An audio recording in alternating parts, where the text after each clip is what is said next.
So this is just a quick little video to show you how to do the pleats on the Give Me A Shrug top.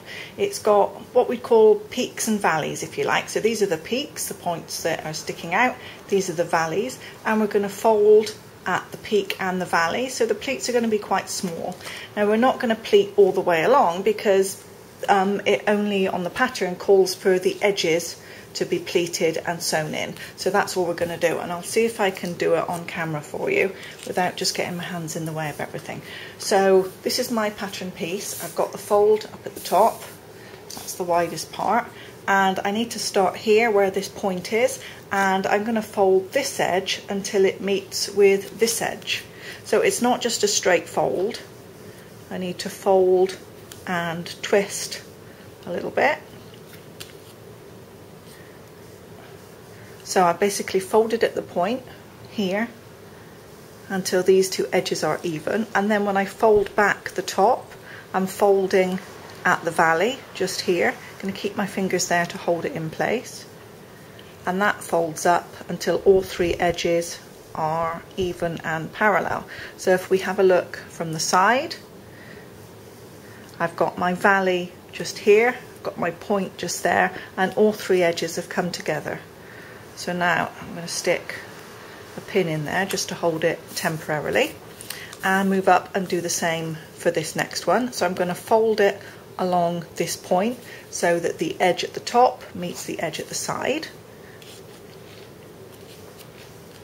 Helps to put my finger there as I fold to keep both layers together. So that's the point, and now I'm going to fold up at the valley. All three edges are now even. Here comes another pin. So there's two taken care of so far. I'm going to do this top one.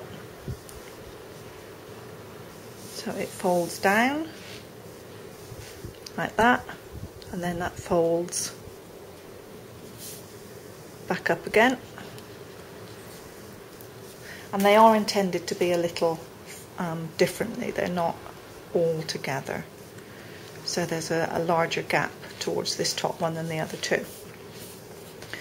So there we go, those are the three pleats put in place, and it's going to be difficult to sew later on with these pins here because as you sew up the side seam they're going to be in the way. So what I've suggested in the pattern is that while you've got the pins in place, you just hold these three layers of fabric and run some basting stitches just along this edge and this edge. Same here, run along this edge and here, and you can see that that will hold those pleats in place just so that you can sew this into the side seam of the garment, and then afterwards once the basting's in you can take the pins out and they're not going to get in the way. I hope that's useful. Thank you very much for watching.